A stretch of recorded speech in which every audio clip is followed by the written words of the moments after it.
அஹ், அதாவது அஹ், அதாவது சொல்லுங்கய்யா. எப்படின்னு கேட்டீங்கன்னா, இப்போ நம்ம ஏதோ ஒரு பாடத்தை படிக்கிறோம் இல்லைங்களா? ஏதோ ஒரு பாடம், நம்ம 47 பாடம் இருக்கு.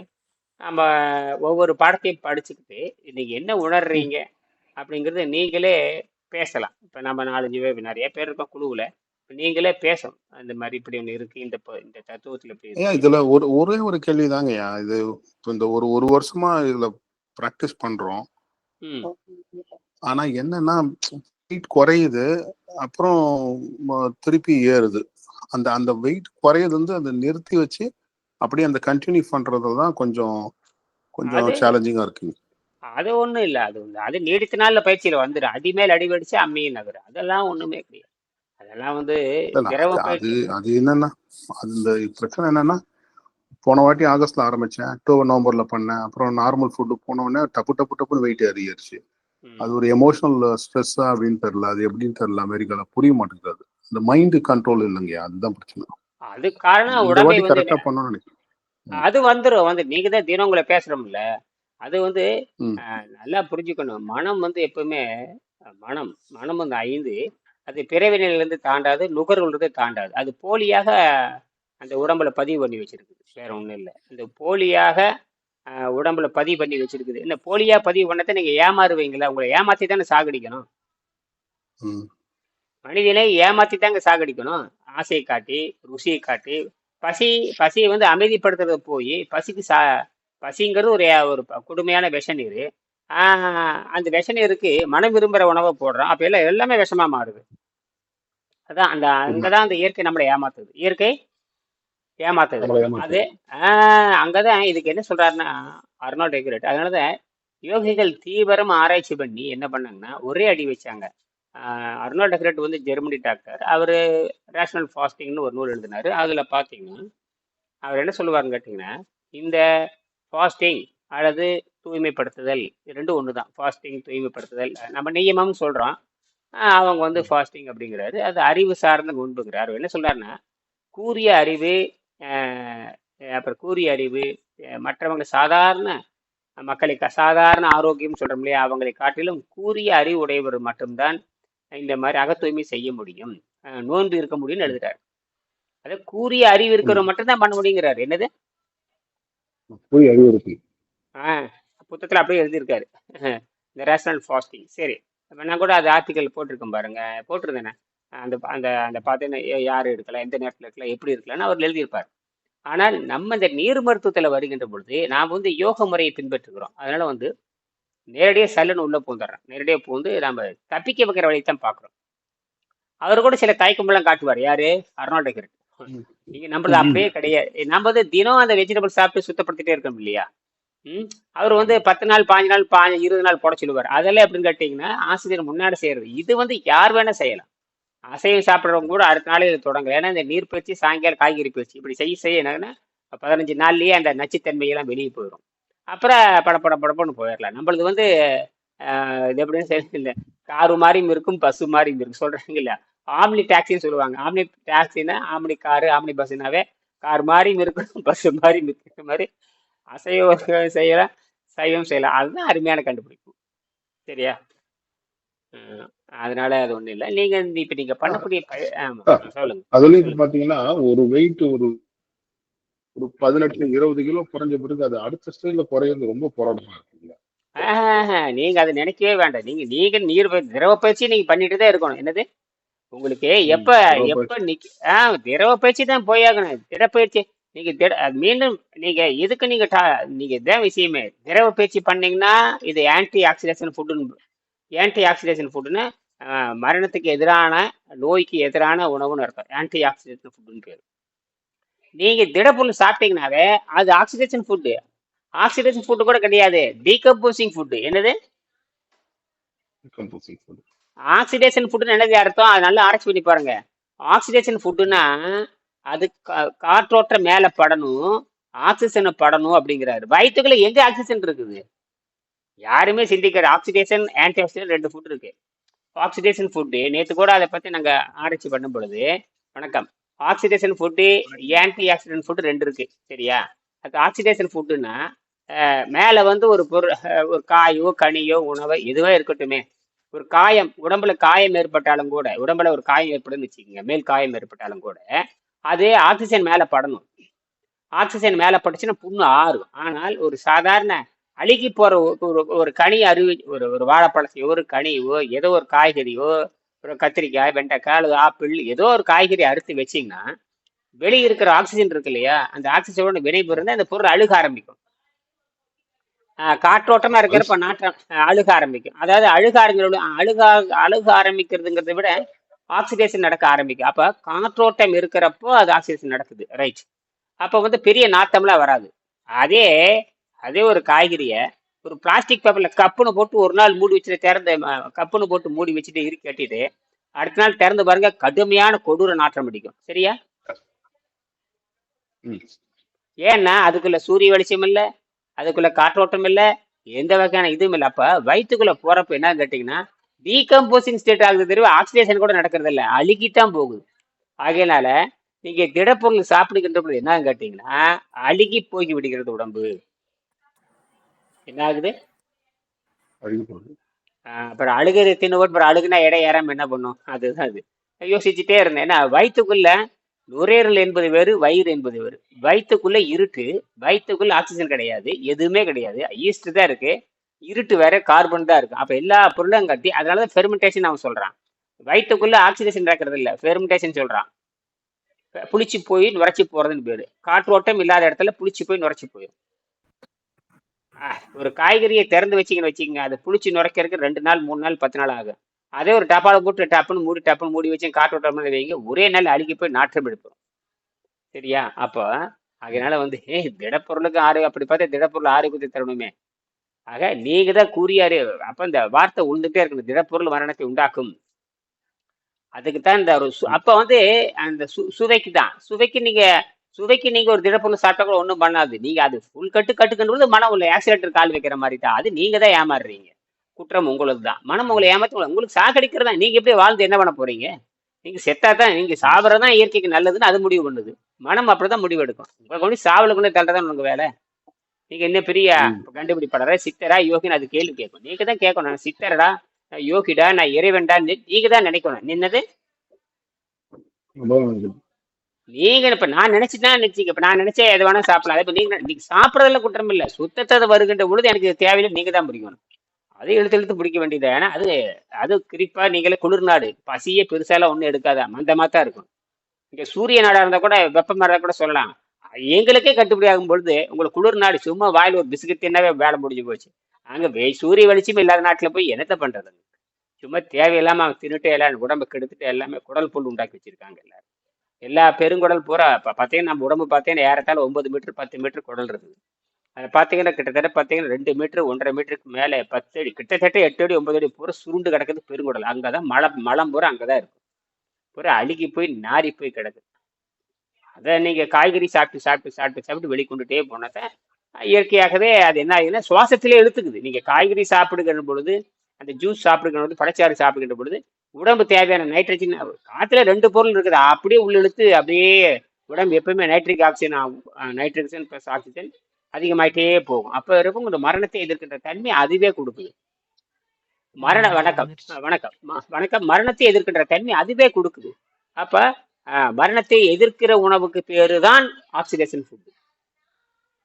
மரணத்தை உண்டாக்குற உணவுக்கு பேர் தான் இந்த ஆக்சிடேஷன் ஃபுட்டு. மரணத்தை எதிர்க்கிற உணவு தான் ஆன்டி ஆக்சிடேஷன் ஃபுட்டு. அது மட்டும் இல்ல, நீங்க சாதாரண உணவு தின்னுட்டுறீங்கன்னா உங்களுடைய எலாசிட்டி இருக்கு இல்லையா, உங்களுடைய எலாசிட்டி என்ன சொல்லலாம், விரிந்து சுருங்குதல். என்னது திருலோகச்சந்தர்? சொல்லுங்கய்யா. எலாசிட்டின்னு சொல்றோம் இல்லையா, அந்த விரிந்து சுருங்குதல். ஆமாங்கய்யா. எலாஸ்டிக்னு சொல்லுவோம். இப்ப நம்ம கண்ணத்தை பிடிச்சிருக்கா இருக்குது, இப்படி எல்லா தோளாலும் பிடிச்சி இருக்கிறோம் இல்லையா, இந்த மாதிரி இந்த சாதாரண உணவு தின்னுட்டே இருக்கு, எலாசிட்டியே போயிடும். என்னது ஓகே, கல்லு மாதிரி ஆயிரும் உடம்பு. என்ன ஆயிரும்? கல்லு மாதிரி ஆயிரும். அது மட்டும் இல்ல, உள்ள இருக்கிற ஜவ்வுக்கு எலாசிட்டியே போயிடும். அப்ப அந்த முட்டில இருக்கிற அந்த ஜவ்வு எல்லாமே போயிடும் இல்லையா? எல்லாம் தீண்டானுங்க. சாதாரண உணவு திங்கிறவன் அவன் இறுகி போய் அழுகி போய் நடக்க முடியாம இறந்தாக வேண்டும். அதான் வந்து சாதாரண உணவுடைய கொடுமை. அது மட்டும் இல்ல, நீங்க மரணத்துக்கு காரணமாக இருக்கிற அந்த சடிநீரை நீங்க தூண்டி வேற விடுறீங்க. எதை தூண்டி விடுறீங்க? எடுத்தோடனே நீங்க வாதம்ங்கிற ஆசிட்டை தூண்டி விடுறீங்க, பித்தம்ங்கிற கசப்பு தூண்டி விடுறீங்க, கோழைங்கிற கபத்தை தூண்டுறீங்க. அதை தூண்டுற மாதிரி உணவை நீங்க போடுறீங்க. என்னது உணவு உணவினுடைய முறையே தப்பா இருக்கிறதுனாலயா உலக அது ஆமா வந்து அதுக்கு பேர் என்னன்னு கேட்டீங்கன்னா, அதுக்கு பேர் என்ன தெரியுமா அர்த்தம்? உணவை பற்றிய விழிப்புணர்வு 4,000-5,000 ஆண்டுகளுக்கு முன்பாக தமிழ் நூல்கள் ஏராளமா இருக்கு. புரியுதுங்களா? ஆனால் அருணாடகர் என்ன பண்றாரு? நுணுக்கமாக எல்லா வகை உலகத்திற்கு அத்தனை உணவுகளையுமே 9 வகையில பிரிச்சுட்டாரு. 9 பிரிச்சுட்டாரு. அதுல பாத்தீங்கன்னா சைவத்துல 5 இருக்கும். இந்த மன்னிக்கவும், சைவத்துல 5, அசைவத்துல 4. இறைச்சி, முட்டை, பால், வெண்ணெய், அப்புறம் சிறுதானியம், பருப்பு வகைகள், கிழங்கு வகைகள், அரிசி வகைகள், எண்ணெய் வித்துக்கள், முடிச்சிட்டாரு. எல்லாமே ஆசிட் பைண்டிங் தான். அதனாலதான் இந்த கீரை காய் கனி வந்து உணவு பொருள் கிடையாது. அதனாலதான் வந்து வெள்ளைக்காரங்க வந்து கீரை காயில வந்து அதுல எனர்ஜி, அது வந்து பாத்தீங்கன்னா குளோரோஃபில், எனர்ஜி, அப்புறம் வந்து சப்ளிமெண்ட்ரி இப்படின்னு சொல்லி அவன் ஏமாத்திட்டு இருக்கானுங்க. அவனுக்கு என்ன தெரியும்? அவனுக்கு ஒரு ருசிக்கு அடிமையானவன். அதனாலதான் நான் சொல்றேன், எலாசிட்டின்னு என்ன தெரியுமா அர்த்தம்? அந்த ஜவ்வு மாதிரி விருந்து சுருங்கிறது. ரெண்டாவது வந்து இந்த மாதிரி சாதாரண உணவு சாப்பிடுன்னு பாத்தீங்கன்னா உடம்புக்குள்ள இருக்கிற ஈரத்தை பார்க்கறதான் புதப்பதான் இருப்பாரு தவிர ஈரத்தன்மை அவங்ககிட்ட உடம்புல இருக்காது. என்ன இருக்காது? இயற்கையான ஈரத்தன்மை. என்ன தன்மை இருக்காது? ஈரத்தன்மை. ஈரத்தன்மை இருக்காது. இன்னொரு கேள்வி, இது மாதிரி நம்ம வெயிட் குறைச்சி வெயிட் லாஸ் பண்ணும்போது எல்லாரும் ஒரு பொதுமக்களுக்கு ஒரு அறிவு கேள்வி என்னன்னா, ஓ நீ புரோட்டீனே சாப்பிடாம இருக்க, உன் உடம்பு பிரேக் ஆயிடும், புரோட்டீனே இல்ல, நீ வந்து வெறும் கீரை காய்கறி சாப்பிடுற, அதுல புரோட்டீனே இல்லை அப்படின்னு எல்லாரும் கூட இருக்கவங்க கவலைப்படுற மாதிரி கேள்வி கேட்கறாங்க. அது அவங்க கவலைப்பட்டே தான் இருப்பாங்க. அவங்க கவலைப்பட்டே இருக்கட்டும். அவங்களோட நோக்கம் வந்து அவங்க வந்து யாருங்க? சாதாரண பிசாசுகள் தானே. அவங்க வந்து சாதாரண இறைச்சி உணவு சாப்பிட்றவன், பன்றி இறைச்சி சாப்பிட்றவனுக்கு யோக முறைக்கு வித்தியாசம் இல்லை. நம்ம யோக முறையில முன்னேறவங்க. நம்ம யோக முறையில இருக்கிறவனுக்கும் பன்றி இறைச்சி சாப்பிட்றவனுக்கும் எப்படி சம்பந்தம்? என்ன சம்பந்தம் இது? அவன் ஆரோக்கியத்தை கொடுப்பான? கொடுக்க மாட்டான்.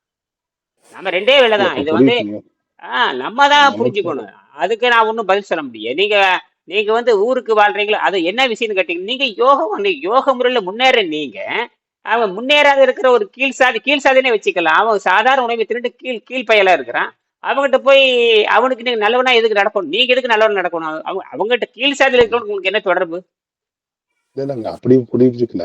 நாளைக்கு இப்ப நீங்க சொல்ற இப்போ நம்ம நைட்ரஜன் யூஸ் பண்ணி புரோட்டீன் நம்ம கத்துட்டு ஒரு 5 மாசத்துல பண்ணும்போது நம்ம ஒரு நீர் மருத்துவர் இன்னொரு சொல்லிக் கொடுக்கும்போது இந்த மாதிரி கேள்விகள் வரும்போது நம்ம எப்படி அவங்களை அணுகணும், எப்படி அவங்களுக்கு சொல்லிக் கொடுக்கணும்? அது என்ன ஆளுங்க? இதுதான் மேல்நிலை. யோக முறையில் இப்படி யோக முறை இழைத்திருப்பான் யோகி. என்னது யோக முறைனா உடம்பு கோயில் சில மாதிரி இருக்கணும். எப்படி இருக்கணும்?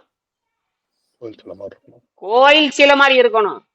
அதுதான் இங்க அர்த்தம். கோயில் சிலை வடிவத்தை. அவனுக்கு சிலையே கிடையாது, மேற்கண்டுக்கு சிலையும் கிடையாது, ஒரு வெண்ணையும் கிடையாது. எவனா 2 ஓவியனுக்கு தான் வந்துட்டு போனான். அவங்களுக்கு என்ன தெரியும்? பிகாசோ அவன் வந்தானுங்க 200 வருஷத்துக்கு முன்னாடி. இவங்களுக்கு என்ன தெரியும்? உங்களுக்கு எல்லாம் எங்க இருந்து காப்பிடிச்சிட்டு போனதே எல்லாமே. அதனால உடம்பு கோயில் சிலை மாதிரி இருக்கணும். அதுதான் விஞ்ஞானமே. அதை கண்டுபிடிச்சவனே மையன் தான். அதனால வந்து தெரியாதவனுக்கு நாம தான் புரியும். இது யோக முறை, அவ்வளவுதான். யோக முறைனா உங்களுக்கு என்னன்னு தெரியுமான்னு கேளுங்க. யோக முறைனா உடம்பு இழைச்சி இருக்கனோட பிராணசக்தியில வாழ்றதுன்னு சொல்லணும். என்னது பிராணசக்தியில வாழ்றது? சொல்லி பாருங்க, ஓடிடுவானுங்க எல்லாருமே. அப்படித்தான் நீங்க பேசணும். அதுக்குதான் புத்தகத்தை படிங்க. பரவாயில்ல, இப்ப கேள்வி கேட்கறீங்களே. இப்ப தொடர்ந்து நாம பேசுறதுனால இந்த கேள்வி கேட்கறீங்க. இல்லைன்னு 6 மாசம் எங்க நீங்க தொடர்ந்து வந்தீங்க, நானும் கொண்டு பேசுறேன். நமக்கு இந்த ஐடியாவே இல்லாத இப்பதானே வருது. இப்ப தொடர்ந்து நீங்க கேள்வி கேட்கறது நல்லது. கரெக்ட்.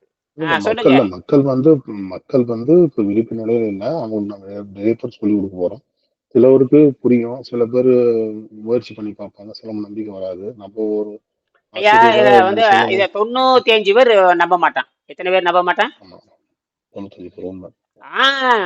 அதுதான் இயற்கை முறை. 95 பேர் நம்ப கூடாது, 5 பேர் நம்பணும். இதுதான் இயற்கையின் விதி. அதாவது 95 பேர் சாகணும், 5 பேர் தப்பிக்கணும். இது செலக்ஷன் பேரு. செலக்ஷன், இயற்கை செலக்ஷனா தான் விரும்புமே தவிர எல்லாத்தையும் ஏற்றுக்கொள்ளாது. மற்றவங்க சாகணும், இது தப்பிக்கணும். அதாவது யோக முறை. யோக முறைன்னு கிடையவே கிடையாது. இந்தியாவில தான் யோக முறை இருக்கு. அப்ப யோக முறையில வந்து நீங்க பயிற்சி பண்றேன், நான் யோக முறையில கடுமையான உணவு கட்டுப்பாடு ரொம்ப இழைச்சி என் ஆரோக்கியத்தை நோக்கி போறேன். என்னோட கோயில் சில மாதிரி இருக்கணும். அதான் விஞ்ஞானம். என் நாட்டு சட்டத்தின்படி, இயற்கை சட்டத்தின்படி, மனித வர்க்கத்தின்படி, கோயில் சிலையின்படி இடுப்பு சிறுத்து மார்பு பெருத்து இருக்கணும். இதுதான்டா ஆரோக்கியம்னு சொல்லணும். இதுதான் ஆரோக்கியம். இந்த யாருக்கு புரிய வைக்கணும்? நாம தான் புரிய வைக்கணும். நாம 7ஆம் நடைக்கு போறப்ப அவங்க நாம தான் புரிய வைக்கணும்.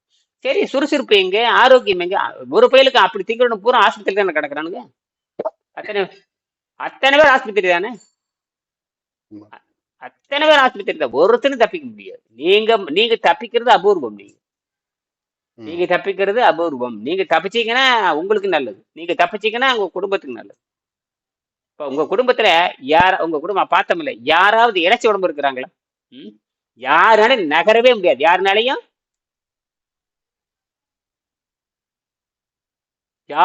நகர முடியாது. எல்லாம் பார்த்தீங்கன்னா எப்படி இருக்கு? தேர் மாதிரில இருக்காங்க. சைக்கிள் மாதிரி பில்லு மாதிரி இருக்கிறது. உங்க உங்க குடும்பம் இல்லை, உலகிறது எல்லா குடும்பம் இப்படித்தான் இருக்காங்க. எல்லா குடும்பமும் பூரா தின்னு தின்னு தின்னு பெருத்து போனதுதான். எந்த கொள்கையும் கிடையாது. அதுக்கு ஒண்ணுமே பண்ண முடியாது. இது காரணம் உணவு ஒழுக்கம் இல்லாதவர்கள்னு சொல்லலாம். அதனாலதான் வள்ளுவர் என்ன எழுதுன்னு கேட்டீங்கன்னா, ஒழுக்கத்துக்கு பத்தி எந்த விளக்கமும் சொல்லவே இல்லை. 14வது தலைப்பு எடுத்து பாருங்க.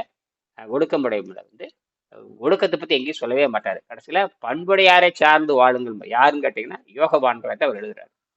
உணவு பழக்கத்தை அதனாலதான் நம்ம உணவை கண்டிக்கிறாரு. இந்த ஜீரநீர் சுரந்தாவே பசிங்கிற ஒரு கொடுமையான விஷ நீர். அதை கட்டுப்படுத்துறதுக்கு மருந்து கண்டுபிடிக்க விட்டு போட்டு அது அது அது கண்டுபிடிக்க மருந்தெல்லாம் கண்டுபிடிக்கணும். ஒரு வெள்ளக்காரன் அதை கண்டுபிடிக்கவே இல்லையே. பசிங்கிற அந்த கொடிய விஷ நீர் எப்படி நிறுத்துவே? என்னென்னமோ ராக்கெட் கண்டுபிடிக்கிறீங்க, விண்வெளி கண்டுபிடிக்கிறீங்க, அங்க ரோபோட் கண்டுபிடிக்க, ஏஐ தொழில்நுட்பம் கண்டுபிடிக்கிறீங்க, எல்லாம் கண்டுபிடிக்கிறீங்க. பசிக்கு என்னடா தீர்வுன்னு தெரியாதுங்கிறீங்க. அப்படி என்ன நீ பயோடெக்னாலஜி படிச்சிருக்க? நீ என்ன படிச்சிருக்க? நீ உடம்ப பிரிச்சு செத்து போனா இன்னொரு கேள்வியும் வருதுங்க, நமக்குள்ளேயும் கேட்டுக்கோம். சில பேரு இறைச்சியும் சாப்பிடுறாங்க, ஒயின் சாப்பிடுறாங்க சில நாடுகள். ஆனா அவங்க 100 வயசுக்காக வாழ்றாங்க. இது அதிக நாள் வாழ்றது பத்தின தத்துவம் கிடையாது. இது எப்படி ஆரோக்கியமா இருக்குதுங்கிற யோக முறையில வாழ்றதுன்னு தத்துவங்களா எப்படி புரிஞ்சுக்கலாங்களா? ஆமா, இது யோக முறைன்னு மரணத்துக்கு வைத்தியம் பார்க்கற முறை. எதுக்கு வைத்தியம் பார்க்கற முறை? ஜீரண நீருக்கு வைத்தியம் பார்க்கற முறைங்க. ஜீரண நீர் இருக்கு இல்லையா, அது விலங்கு நிலையில் இருக்கும். 6ஆம் நிலையில அது ஜீரண நீர் நிறுத்தி பழகணும். ஒட்டுக்குடலுக்கு அடுத்தபடியாக அப்பெண்டிக்ஸ் இருக்கு இல்லையா, அதுக்கு அடுத்தபடியாக மாறக்கூடியதுதான் ஜீரண நீர். அப்பெண்டிக்ஸ் ஏன் நமக்கு வேலை செய்யறது இல்லை? அதே மாதிரி தான் அப்பெண்டிக்ஸுக்கு அடுத்தபடியாக ஒட்டுக்குடலுக்கு விலங்குகளுக்குலாம் அப்பெண்டிக்ஸ் வேலை செய்யும், மனிதனுக்கு அப்பெண்டிக்ஸ் வேலை செய்யாது. ஏன்னா பரிணாமத்துல மேல போயிட்டேன். ஈவன் நிறுத்த வேண்டியது அந்த அப்பெண்டிக்ஸ் கூட விலங்குகளுக்கு ஜீரநீரை தூண்டி கொடுக்கும். அந்த ஜீரநீர் யமனை உண்டாக்கும், சாபை உண்டாக்குறது. அதுதான் விஷயமே. இது பரிணாமத்தினுடைய கொள்கை. இது பரிணாம கொள்கையின்படி அதுக்கு தான் உங்களுக்கு பகுத்தறிவு கொடுத்துருக்குது. வாய் ருசி கொடுத்து உன்னை ஏமாத்து, வாய் சொல்லி கொடுத்து ஏமாத்தி உன்னை உன்னை கொலை செய்யறதுக்கு வாய் ருசி கொடுத்துரும். பகுத்தறிவு கொடுத்து தப்பிச்சு போற வைக்கிறது. அப்ப 7ஆம் அறிவுங்கிறது தாவரம் மாதிரி மாறுது. தாவரத்திலிருந்து மாறுகின்ற விட நம்ம தாவரத்தினுடைய செயல்பாடுக்கு தான் போயாகணும். அப்படி போறப்ப தாவரத்திலிருந்து மாறுகின்ற விட சைவ அசைவ உடலாக மாறுது. அசைவு தான், தாவரம் மட்டும்தான் சைவ உடல். அப்புறம் அசைவ உடலா மாறி நம்ம உணர்வு நிலையில், சக்தி நிலையில் தாவரத்தை போல வெளியிருந்து சக்தி எடுத்து வாழணும். இதுதான் இயற்கை முறை, இதுதான் பரிணாம முறை. இதுல எந்த மாற்றம் யாரும் செய்ய முடியாது. எந்த மாற்றமும். கடைசி கேள்விங்க ஐயா, ஒரே ஒரு கேள்வி மன்னிக்கணும். இப்போ நம்ம ஒரு 2-3 மாசம் பண்ணிருக்கிறோம், மனதை திடப்படுத்திட்டோம், உங்க கூட டெய்லி பேசுறோம், அதுல ஒரு நம்பிக்கை வருது, தைரியம் வருது, வைராக்கியமா இருக்கணும்னு மைண்டுக்கு ப்ராக்டிஸ் பண்ணிட்டு இருக்கோம். இது இப்போ நம்ம இன்னும் அந்த ஒரு 5 மாசமோ 4 மாசம் கழிச்சு அந்த நைட்ரிக் ஆக்சைடை அதிகப்படுத்தி புரோட்டீன் காத்துல அதான் நம்ம அதாவது மாமிச உணவுல பிளான்ட் பேஸ்ட், அதாவது தாவர வகை உணவுகளை சாப்பிட்டு உடம்பு தாவர விடலாம் மாற்றி நைட்ரிக் ஆக்சைடு புரோட்டீன் எடுத்துக்கிற அந்த ஸ்டேஜ் இன்னும் வரல. அது இன்னும் நம்ம உணரல. அது ஒரு 4 மாசம் உணரும் போது நமக்கு தெரியும். ஆனா அதுக்கு இன்னும் ஒரு 4 மாசம், ஒரு மாசம் முடிச்சிட்டோம்னு வச்சுக்கோங்க. இன்னும் ஒரு 5 மாசத்துலயோ 4 மாசத்துலயோ ஒருத்தர் உடலுக்கு ஏற்ற மாதிரி சிலருக்கு சீக்கிரம் வரும். அந்த உணர்ச்சி வரும்போது நமக்கு ஒரு புரிதல் வரும்னு நினைக்கிறேங்க. வரும், அது உடனே வரும். கரெக்ட் தான், சரிதான். இப்போ தொடர்ந்து சிந்திக்கிறப்ப பொழுதாப்பா, நான் தொடர்ந்து சிந்திக்கிற பொழுது, புது புது தத்துவத்தை பேசும்பொழுது, புது புது விஞ்ஞானத்தை பேசும்பொழுது எல்லாமே உடலோட ஒத்து போகுது. எல்லாம் கண்டுபிடிக்கிறது எல்லாமே உடம்புக்குள்ள ஒத்து போகுது. நான் கூட இப்ப சிலிக்கானை பத்தி கேள்வி கேட்டா, சிலிக்கான் இல்லைன்னா உடம்பு எலாசிட்டியே இருக்காதுங்கிறான். அப்ப உடம்பு எங்கிருந்து இருக்குன்னா உடம்பு தானே தயாரிச்சுக்குதுங்க எழுதுறான் அவன். சிலிக்கான் நம்ம சாப்பிட்றதே கிடையாது. சிலிக்கான் எங்கேயாவது சாப்பிட்றீங்களா? சிலிக்கான் ஒரு மண்ணு. சிலிக்கான் இப்ப அதை யோசிச்சு பார்த்தேன். இப்ப இன்னைக்கு சாதாரணமா பாத்தீங்கன்னா நம்ம பசைன்னு சொல்றோம் இல்லையா, சோத்து பசை, அது கார்பன் அடிப்படையாக கொண்டது. அது நமக்கு எல்லாத்துக்கும் தெரியும். மரப்பிசினு, கோந்து பிசினு, இந்த புத்தகத்துக்கு ஒட்டுறது, பேஸ்ட் எல்லாமே அந்த காலத்துல பார்த்தீங்கன்னா மரப்பிசினை தான் வந்து கம்மா ஒட்டுவாங்க. இப்போ மரப்பிசினே கிடையாது, சிலிக்கான் பிசின்னு ஒன்று வந்துருச்சு, பார்த்துருக்கீங்களா? சிலிக்கான். ஆமா. அது என்னங்கிறீங்க? அது எலாசிட்டி தான். ஆச்சரியமா? அதை அது வந்து உடம்புல எப்படிடா வேலை செய்யுதுன்னு கண்டுபிடிக்கிறானுங்க இப்போ. நம்ம உடம்புல பார்த்தீங்கன்னா தோல்ல தான் அந்த எலாசிட்டி இருக்குதுங்கிறான். அந்த தோல்ல எலாசிட்டி காரம் இந்த சிலிக்கானுங்கிறான். அது நான் கேட்ட கேள்வி கேட்டதுக்கு அப்புறம் இது வந்து உடம்பு எப்படி வந்து ஒரு நோய் வந்துட்டா ஒரு கிருமி எப்படி தனக்கு ஆன்டிஜென் உருவாக்குற மாதிரி உடம்பு வந்து இந்த சிலிக்கான உற்பத்தி பண்ணி கொள்ளுகிறது. அதை தான் பரிணாம அறிவியல் அவன் எழுதுறான். பரிணாம அறிவியலே இப்ப அதாவது யோகிகளை அவன் ஆராய்ச்சி பண்ணாதனால சாபக்கேடு, தமிழை படிக்காத சாபக்கேடு. இப்ப நம்ம உலகத்துல வந்து நமக்குள்ள தாய்மொழி ஒண்ணுதான், எழுத்து மொழி நமக்கு தமிழ் தான். ஆனா மற்ற நாட்டுக்காரருக்கு அத்தனை பேர்த்துக்கு 2 மொழி. ஒண்ணு வந்து தாய்மொழி, அவன் தாய்மொழி அவன் நாட்டு மொழியா இருக்கணும்.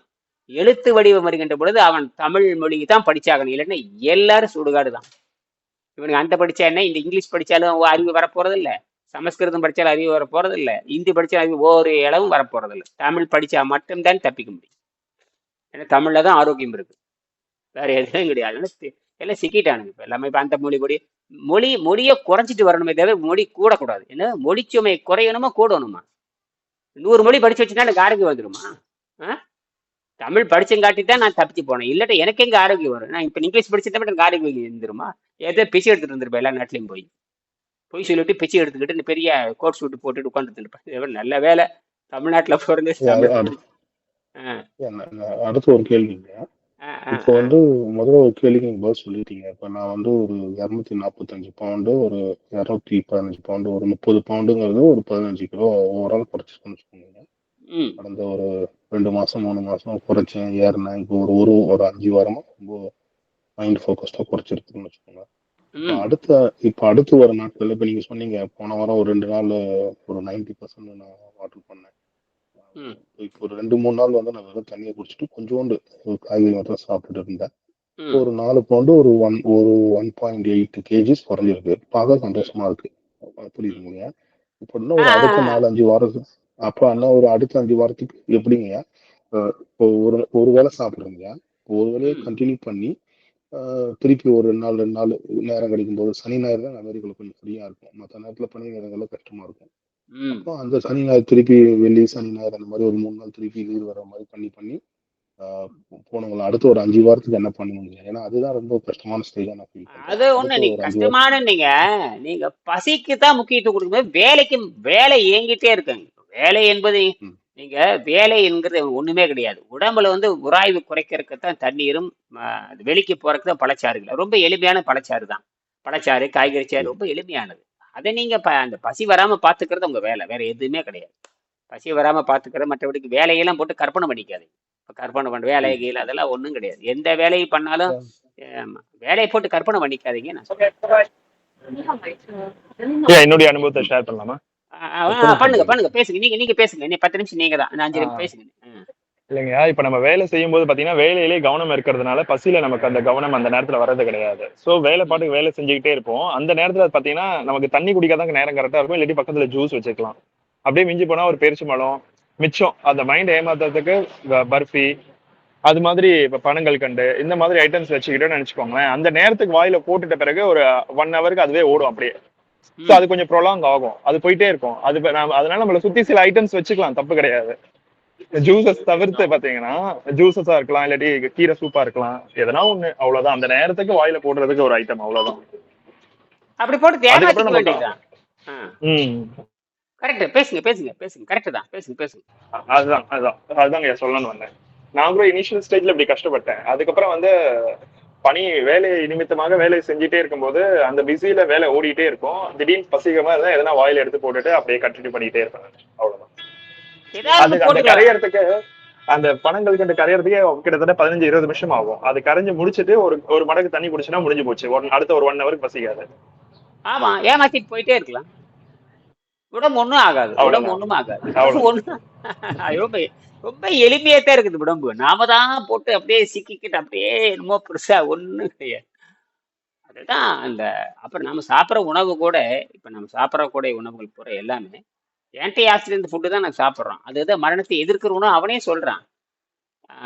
மற்ற எல்லாமே சாக்லேட்டு அது இது எல்லாமே கண்ட்ரி ஃப்ரூட் தான் அத்தனையும். அதுதான் அதுதான் மனம் விரும்பும். அது ஒண்ணுமே பண்ண முடியாது. அதுதான் மனம் விரும்பும். அது வந்து தீயத்திலே இருந்தாச்சுல்ல பல கோடி ஆண்டாக 50 கோடி ஆண்டுங்கிறான். அது நீங்க எப்ப புழுவா மாறிச்சோ அப்ப இருந்து தின்னு பழகுறது தானே அந்த உடம்பு. புழுவுல இருந்து தின்னு தின்னு தானே அதுதாங்கய்யா பழகிருக்கு. என்ன ஆயிடுச்சுன்னா அந்த ஃபுட் ஆ, ஐட்டம்ஸ் பக்கத்துலயே வச்சிருப்பேன் என்கிட்ட சாப்பாடு இருக்கு மைண்ட் சொல்லிட்டே இருக்கும். ஆ, அதனாலே கொஞ்சம் ரிலாக்ஸ் ஆயிடுச்சு. சாப்பிடணும் இல்லையோ ஆனா எல்லா ஐட்டம் பக்கத்துலயே வச்சிருப்பேன் ரெடியா. தமிழ்ல அதுவே தமிழ்ல மைண்ட். Correct correct correct.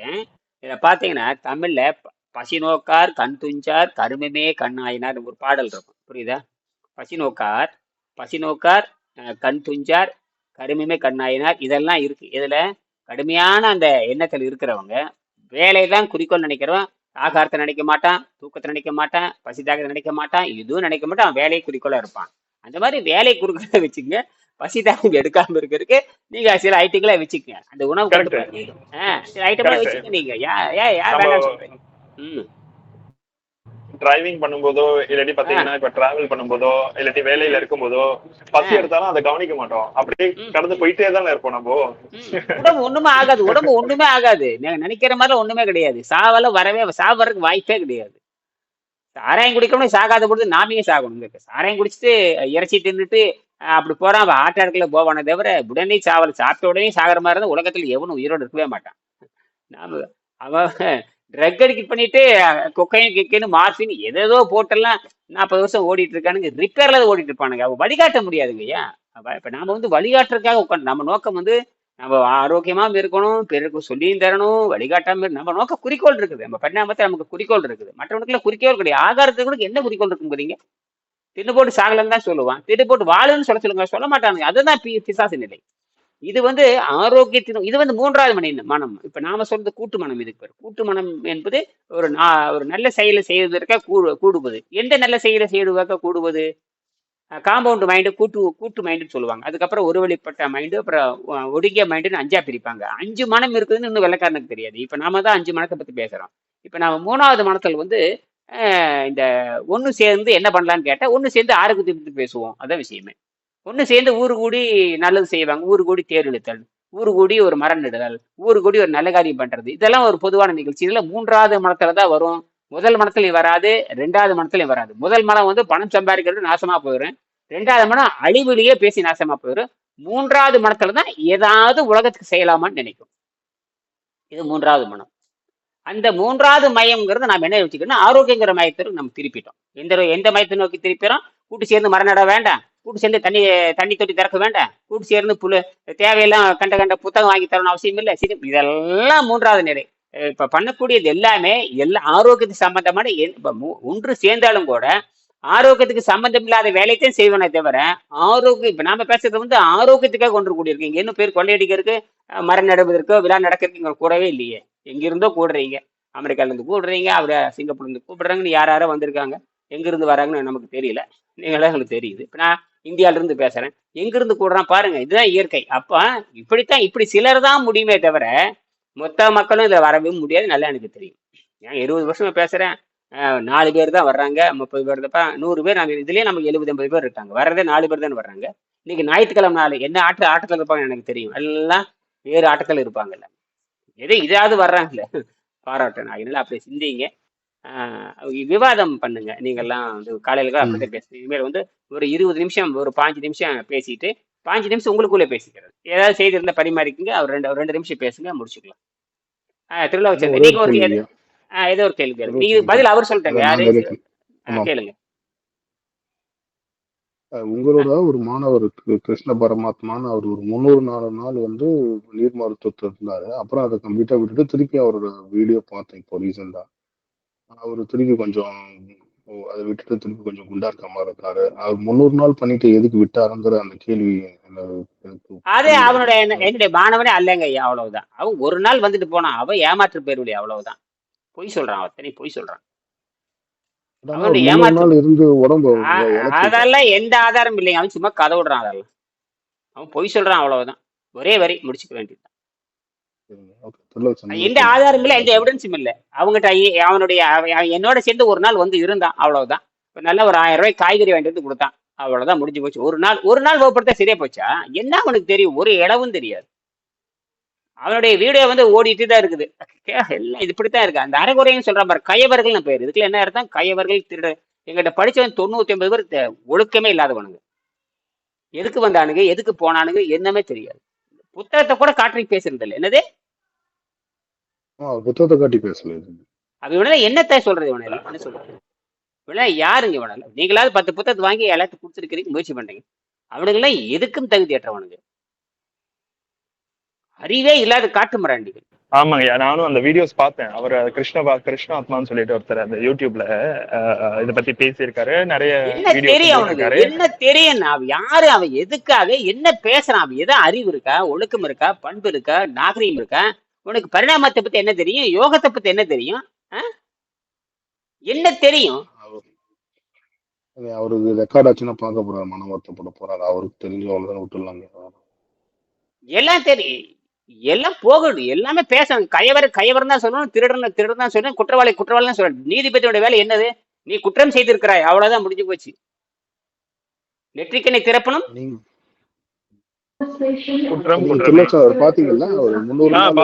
பாத்திருக்கேன். பட் ஆனா அவர் வந்து அந்த கம்ப்ளீட் நாலேஜா இல்ல அப்படின்றத எனக்கு புரிஞ்சது.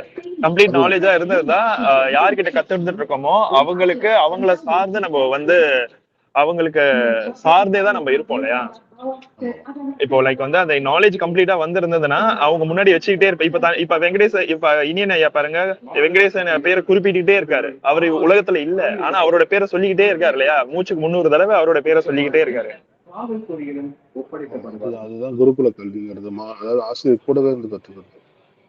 அவர் கூடவே இருந்து அவர் கூடவே பயணிச்சதுனால இன்னும் அந்த நன்றி மறவாம ஐயாவோட பேரை சொல்லிக்கிட்டே இருக்காரு. புக்லயும் எழுதி வச்சிருக்காரு, வெங்கடேசன் நீர் மருத்துவம், வெங்கடேசன் நீர் மருத்துவம், வெங்கடேசன் நீர் மருத்துவம்.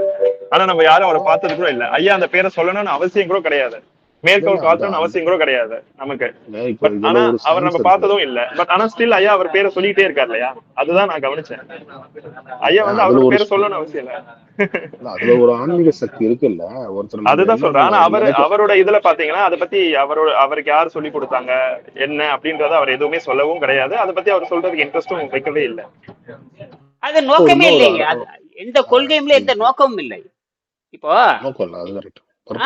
எந்த கொள்கையுமே எந்த நோக்கமும் இல்லை. எதுக்காக இருந்த, யாருக்கு இருந்த, எப்படி இருந்த, எப்படி தொடங்கின, அது எப்படி? அது ஒரு சாட்சியுமே இல்ல, அதுக்கான சாட்சி எதுவுமே கிடையாது. அதற்கான சாட்சின்னு ஒருத்தர் தேவை இல்லையா? அவர் எப்படி மாறினாருன்னு ஒரு சாட்சி தேவை. அவருக்கு யாரும் சொல்லி கொடுத்தாங்க அப்படின்ற ஒரு இது அந்த டீச்சர் மூலியமா அது வரணும் இல்லையா? இப்ப நம்மளுடைய இதுவே என்னது? குருகுல கல்வி முறைதான். அப்ப உன்னுடைய குரு யாரு அப்படின்றது அந்த ஒரு கேள்வி இருக்கும் இல்லையா? சரி, 300 நாள் இருந்து ஏன் சாகல? 300 நாள் இருந்து ஏன் சாகவில்லை? அந்த கேள்வி நான் கேட்பேன்ல. எங்கிட்ட அந்த 300 நாள் இருந்து செத்துருக்கணும் இல்ல, ஏன் சாகல? அப்ப என்ன சிஸ்டத்தை கத்துக்கிட்டேன்? அப்ப என்ன பண்ணுன நீ? 300 நாள் நீ காய்கறி சாப்பிட்டுதான் இருந்திருக்கிற. நீ அதை விட்டுட்டு தண்ணியில இருந்து நீ காத்துல இருந்த பரதேசி. பொய் சொல்றானுங்க, எல்லாம் ஒண்ணுமே தெரியும். நாம நம்புறதுதான் எல்லாருமே. எங்கிட்ட அது பார்த்தா அதுக்கப்புறம் நான் வந்து என்னது அலைக்ரான் மாதவன் ஒரு காட்சி, அலைக்ரான் மாதவன் ஒரு தொலைக்காட்சி நான் பேசுறேன் இல்லையா? அப்படியே அழகா பேசியிருக்கேன் எல்லாமே. அப்ப யாருமே அது கேள்வியே கேட்கலையே. சில பேர் வாழ்த்து மட்டும் தெரிவிச்சாங்க, ஐயா இப்பதான் ஒழுங்கா போயிட்டு இருக்குதுங்க. எவனோ ஒருத்தான் இப்பதான் நான் இனியனுடைய காணொலி பாக்குறவங்க 2 பேரு 3 பேர் தான் இருப்பாங்க. கமெண்ட் பண்றவங்க எவனோ ஒருத்தர் லூசுன்னு போடுவோம். மத்தம்பர ஒண்ணுமே அப்படியே பேசாம உட்காந்துருவேன். கையில இதை வச்சிருக்க முடியல, ஆயுதத்தை வச்சிருக்க முடியல, சூல் ஆயுதம் கையில ராக்கெட் வச்சிருக்க முடியலையா? போட்டு தெரிஞ்சிடும் இல்லையா? இதை பார்த்தே பயப்படுறாங்க. நீங்க ஒண்ணு ஜெர்மனியில தமிழ் தாய்மொழி தமிழா கொண்ட இதை பார்த்துட்டு நடுங்குறாங்க. இதை பார்த்துட்டு இப்படி இருக்குதான்னு கேக்குறாங்க. அந்த வெள்ளைக்காரனுக்கு ஒன்றும் தெரியாது, ரஷ்யாக்காரனுக்கு ஒன்றும் தெரியாது, இவனுக்குலாம் ஒண்ணுமே தெரியாது. தமிழ் கத்துக்க வந்திருக்கானுங்க. தமிழ் எழுத படிக்கத்தான் தெரியுமே தவிர பேசவும் தெரியாது, ஒன்றும் தெரியாது. தமிழ் நாளை புரிஞ்சவங்களுக்கே பயப்படுறாங்க. ஒன்றும் பண்ண முடியாது. ஐயா நீங்க சொன்னது உண்மைதான். திருப்பூர்ல ஒருத்தர் இருந்தாங்க, ஒரு பெரியவங்க ஒருத்தர் இருந்தாங்க. அவங்க வள்ளலாரோட வழி. அவங்க சாப்பிட்டது இல்லை, தூங்கினது இல்லை. எனக்கு தெரிஞ்ச அவங்க வந்து ஃபேமிலி விட்டு விலகி வந்துமே ஒரு நான் கேள்விப்பட்டு ஒரு 5 வருஷம் அதுக்கு முன்ன கூட்டியே இருந்திருக்காங்க. ஒரு 2 வருஷம் முன்னாடி தவறிட்டாங்க. பட் அவங்க உணவுலாம் சாப்பிட மாட்டாங்க,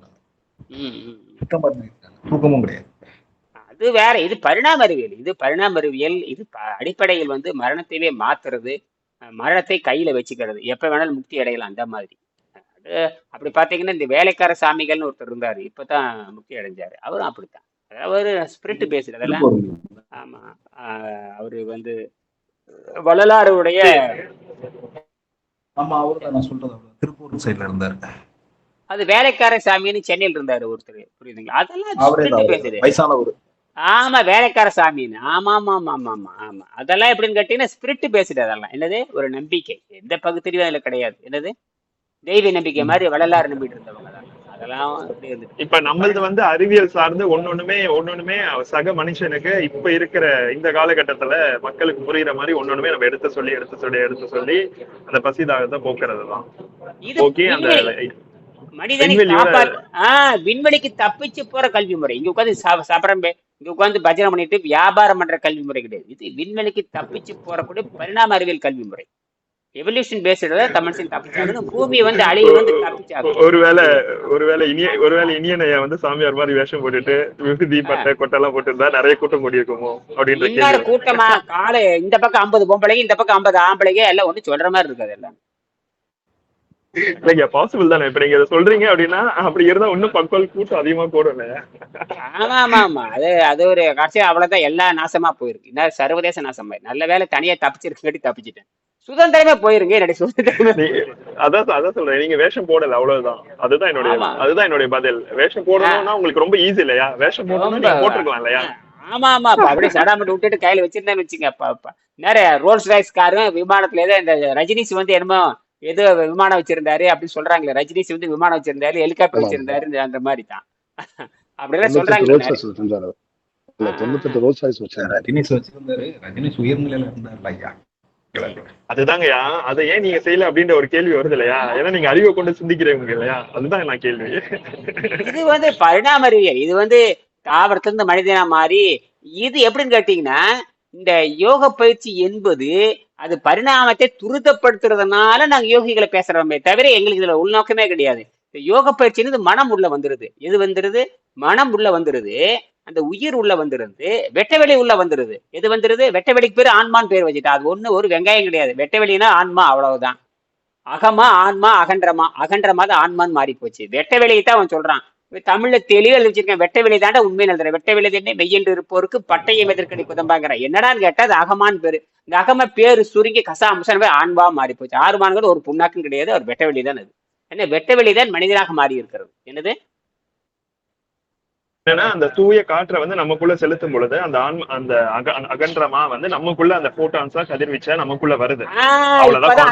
அகன்றமானது ஆன்மாவை மாதிரி. அந்த ஆன்மா மாதிரி கடைசியில பட்டை கொட்டை போட்டு நாசம் பண்ணி விட்டானுங்க. என்னது, அதுக்கு ஒரு வெளியே ஒரு வேஷம் போட்டாச்சு. அந்த வெளியே வேஷம் போட்டதுனால உள்ள என்ன இருக்கிறதுன்றது நமக்கு தெரியாம போயிடுச்சு. அதுக்கு பேரு தமிழ்ல அகன்மான்னு பேரு. அகன்மான அகன்று இருக்கிற மான்னு அர்த்தம். அகன்று இருக்கிற மான விரிந்து இருக்கிற வெட்டவெளின்னு அர்த்தம். அவ்வளவுதான். புரிஞ்சு போச்சா? இப்ப என்ன சொல்றானுங்க, எலக்ட்ரான் நியூட்ரான் புரோட்டான் பத்தி படிக்கிறப்ப 98% வேக்கம் வெற்றிடம் தான் இருக்குங்கிறான். ஒரு ஆட்டமுக்குள்ளேயும் இவ்வளவு வெற்றிடம் இருக்குதுங்கிறான்.